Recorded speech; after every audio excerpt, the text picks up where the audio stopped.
Hi, this is Anna, and this is Check It at the Round Table, where we discuss movies, books, music, and stuff. Today we are discussing Eclipse, the Thai BL drama series. Okay, peeps, I have not watched this series in total, but I am hoping to get it done here in the next month. That's my goal because I'm in the middle of getting ready to go overseas, and it's just way too much to try to do all at once.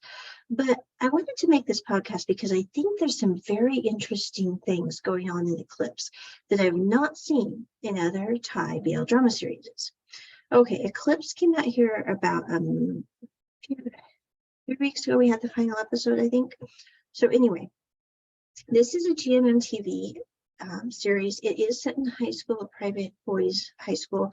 Now the characters are, I think, 18, 19 years old. I'm not really sure on their ages yet. But anyway, they're older kids, because I always get that confused, no offense, because like when we do high school dramas in the States, we're usually doing them on like 14, 15-year-olds, whereas in Asia, we're doing them on like 18, 19 years old. So it's kind of confusing for them because like those extra 4 years, 5 years are kind of pivotal in your development. So I'm like, a 19-year-old is not the same as a 14-year-old with what they're going through. But anyway, Eclipse. For those of you who don't know, this is the story of the supposed curse of the school. Now, I will say there are some things that I did not like about this series initially when I'm watching like the first few episodes, because like the protesters, they're just really dumb in many different ways. I'm not trying to be bad. I think sometimes there are very good reasons to protest, but I'm not a protester myself just because that's not my thing personally. But I think that sometimes there are very good reasons that people do have to protest. But the protesters are like using the school's printers when no one's there, trying not to get caught so they can print out more of their protesting documents. And I'm like, you can't go use someone else's printer and not risk getting caught at the school. And also, I'm like, they're protesting because they don't like wearing uniforms. I'm like, if you don't like wearing uniforms, then maybe you shouldn't be at a private school, because pretty much all the private schools I know, you are having to wear a uniform. So anyway, the whole protest thing is a little strange to me because it just doesn't make a lot of logical sense on the protesting and the vehemence, because I'm like, if we're protesting for rights, for other things, I get that, but so far I'm not seeing that. I'm hoping that there's more of an explanation on why we're protesting, because the initial episodes, it seems like it's just about the dress code, which again, I don't see that being a particularly deep thing to protest. Also, the interesting thing I thought about the series is, for those of you who don't know, in Thailand, there have been a number of protests in 2020 and 2021. Now, these protests have been centered in Bangkok after the government coup. Apparently, there's been a lot of upheaval with that and with the royal family there. And I am not sure of all the ins and outs on it, but I do know that there have been some kids that were charged as adults. And I think there's about 300 of them that were charged for simply protesting. They were not doing anything of great violence. They were just protesting. And also, at least one, maybe 3 kids, these are people under the age of 16, were killed with rubber bullets that got awry. And also maybe, I don't remember if there was something else, but anyway, one of them was hospitalized for about a month because of a rubber bullet injury to his head, and then he died.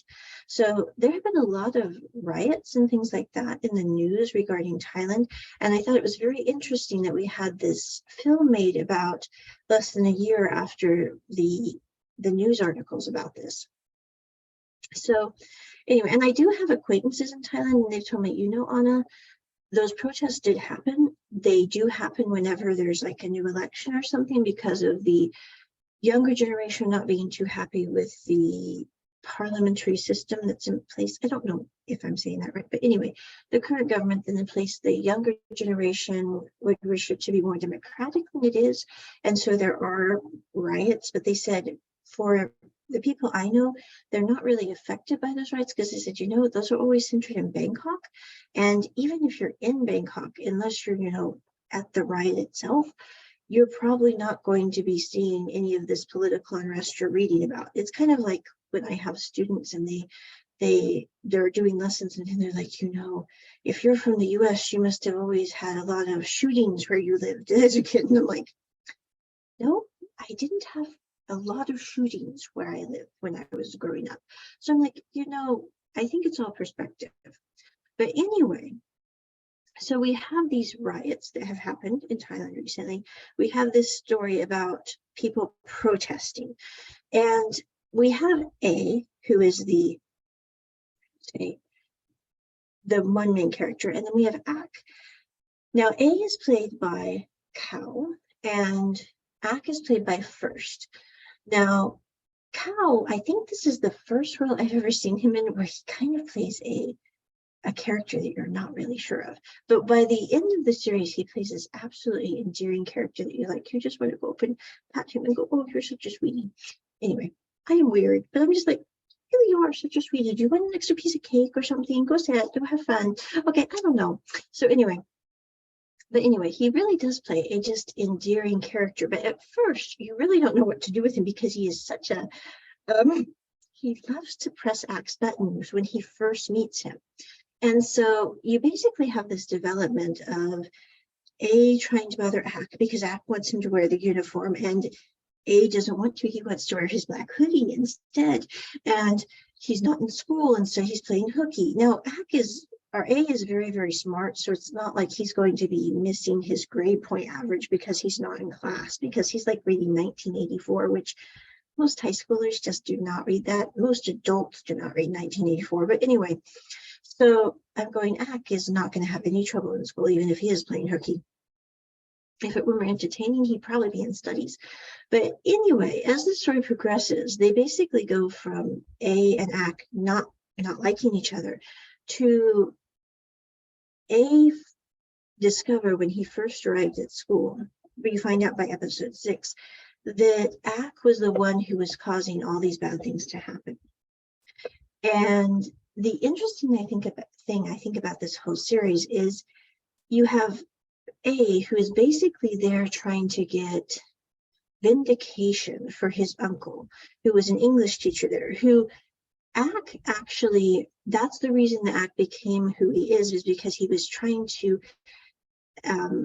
A's uncle took him under his wing and helped him to not feel like he was a country bumpkin, basically, because all the people were teasing him and he was punching people because he was being teased.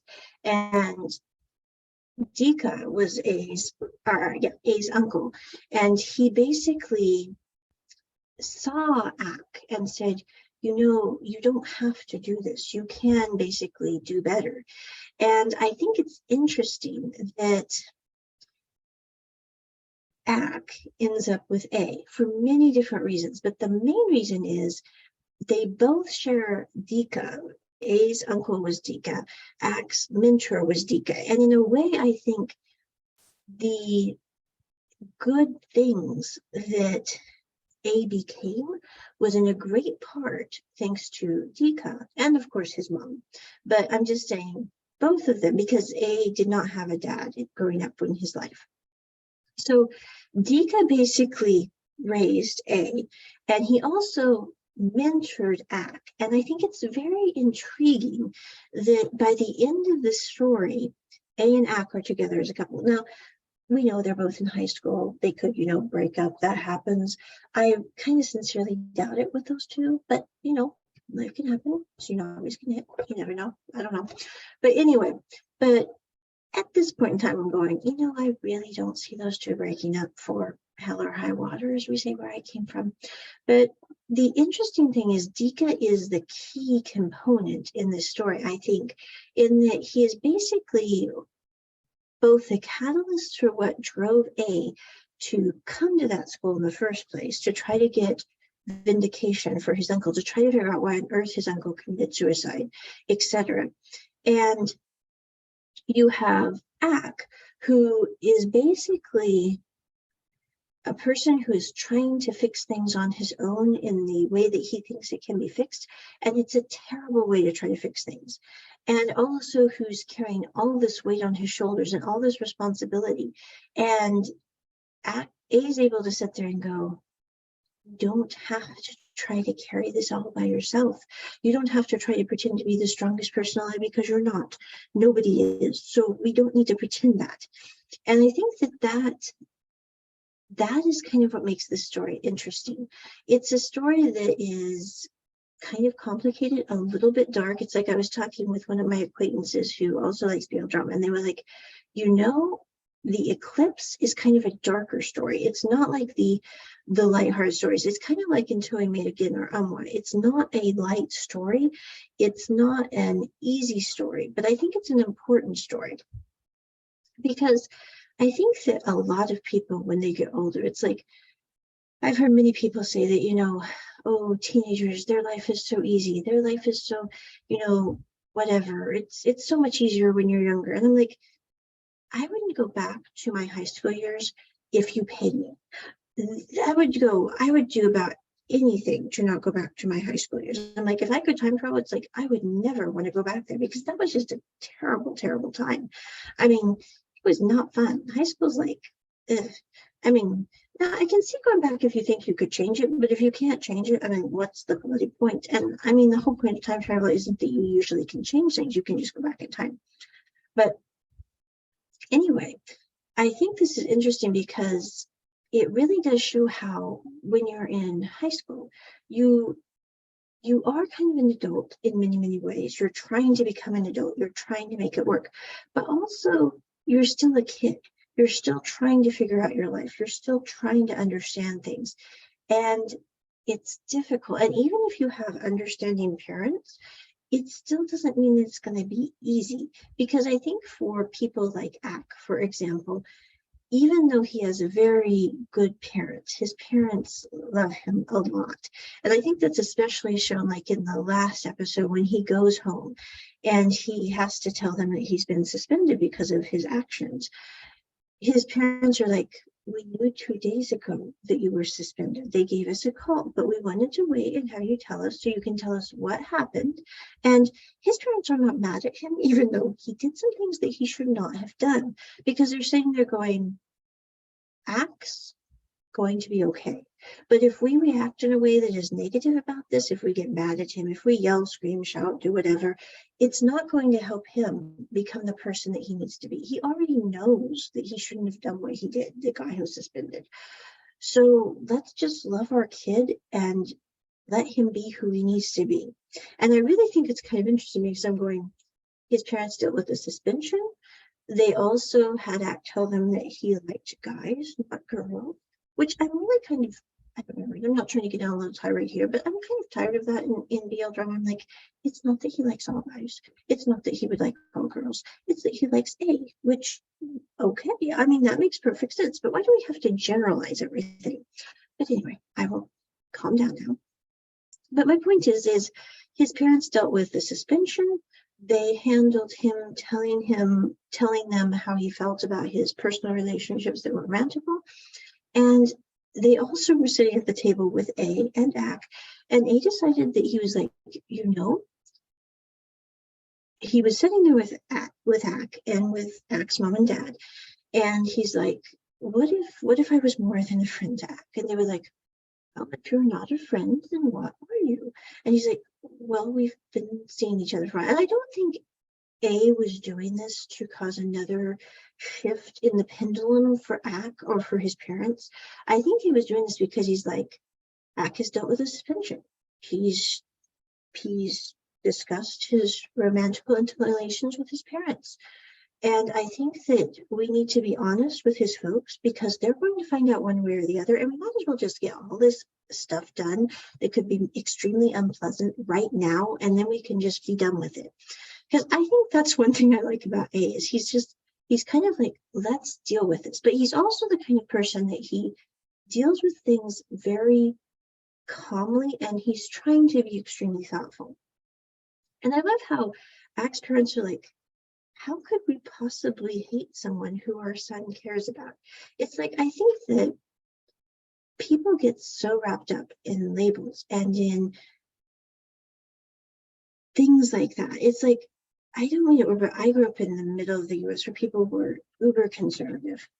And the thing that I found interesting, even as a little kid, was I remember sitting there going, it really, my parents were very liberal when I was younger, but then they were uber conservative when I was older, which was kind of weird growing up. But anyway, I remember being a little kid, and my mom would have friends over that would be like two ladies that were living together. And I'm just sitting there going, they just liked each other. Yeah, so what? Now, I knew that people in my community would have seen them as something that they were afraid of. And I could never figure out why, because I'm like, what's there to be afraid of? They're really nice people. They just like each other. They're having a good life together. Let them be. I mean, no offense. When I was a kid, I was just like, I really couldn't see why people got so wrapped up in it. Now, as I got older, I realized that for some people, it really was kind of, they thought, an attack on their personal rights, that someone else was living in a way that they deemed unethical according to their beliefs. The thing that I think is interesting, though, is I'm going, you know, that's really taking way too much upon yourself in a way, because I'm like, it's no affront to you for them to live the way that they feel they need to live. I don't think that we should sit there and judge one person's life as being good, bad, or indifferent. I think we should live each of our lives to the best of our ability, because quite frankly, we all have enough to deal with in our own lives without reaching out in judgment toward others. Now, I do think there is a difference between judging someone's life choices and sitting there and going, that person is doing something that could harm them or someone else, like drug addiction or alcohol addiction. I don't think that that's something to judge ever, but I think it's something to sit there and go, that could harm that person. That is very sad that that could happen. But that's a whole different topic, and I'm kind of rambling right now. But my point is with A and Ak, I love how his parents sit there and go, we love Ak. Ak is our kid. We will love him whether he does things perfectly at school, whether he gets suspended and has to leave school, because Ak's behavior does not determine our love for him, because we love Ak's soul, and we know that even if Ak screws up, Ak is going to be okay. And I think that at the end of the day, that is what makes good parenting, because I'm going, there will be days with your children, I'm sure it happens. I haven't had that happen yet myself, but I'm going, there will be days when I'm sure I will sit there and go, I cannot believe so-and-so did that. But I will also sit there and go, it doesn't mean that I care about so-and-so any less. It doesn't mean that I think so-and-so is any less worthy of my love and care. It just means I'm sitting there going, I really don't know what so-and-so was thinking when he did that or she did that. But sometimes, we don't think. There have been times in my life where it's like, I can honestly say, yeah, I wasn't thinking. So I'm like, I can't blame another person for being that same way.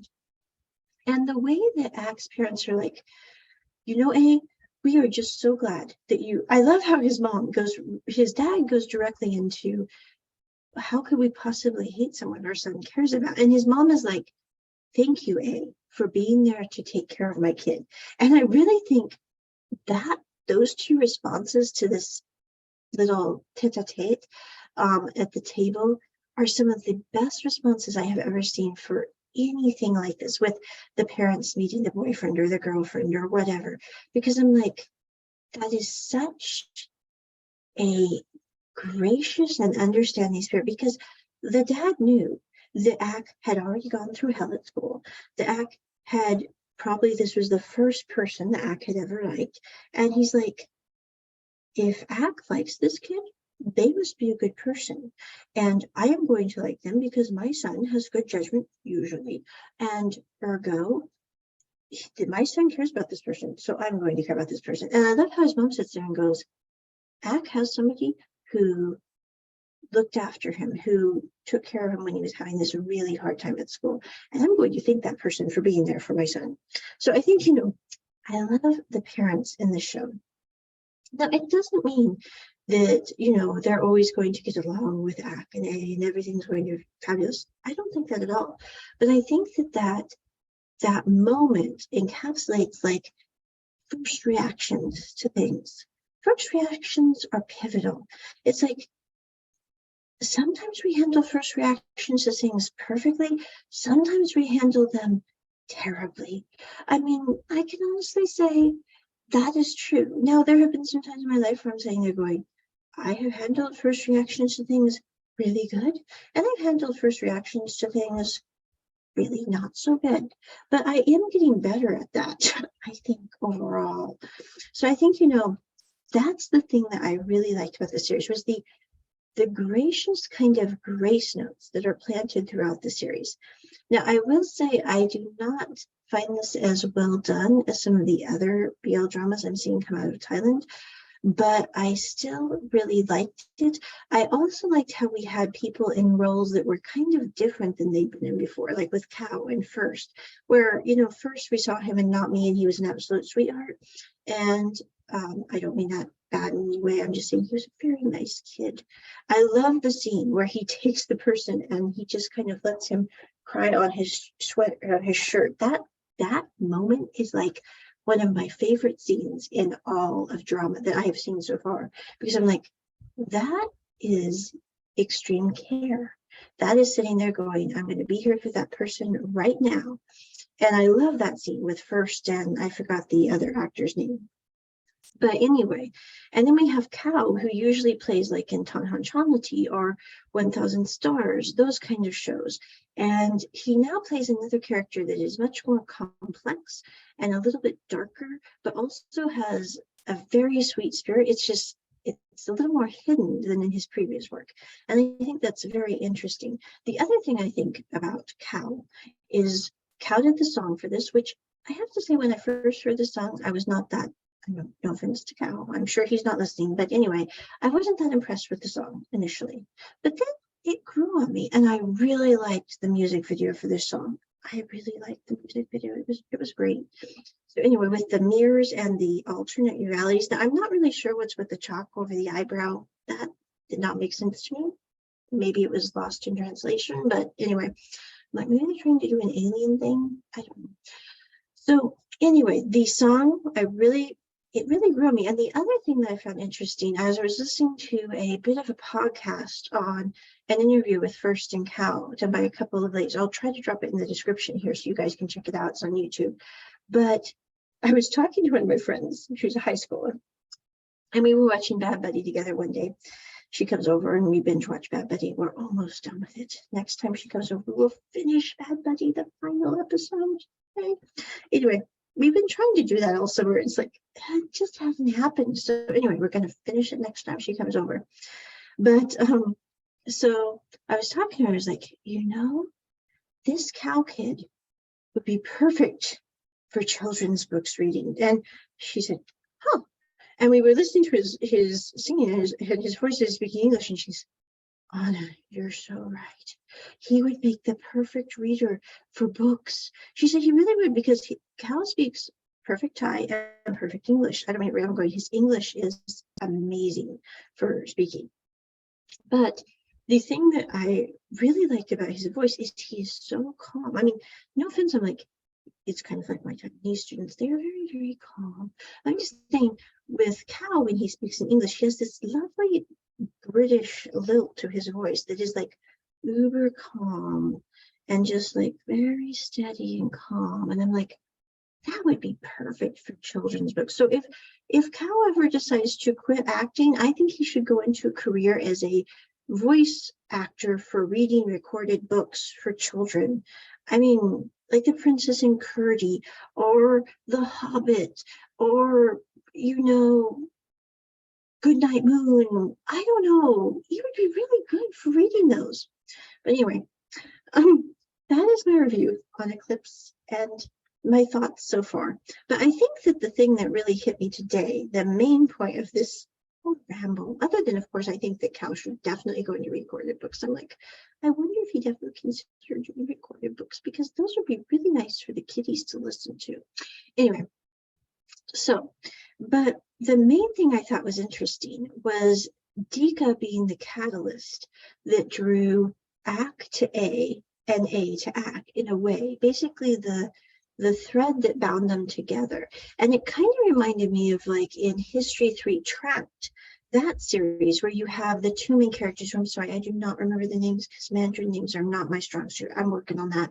But anyway, the two main characters, the one who was the monster, who his mom was the one who basically mentored the police officer he ended up with.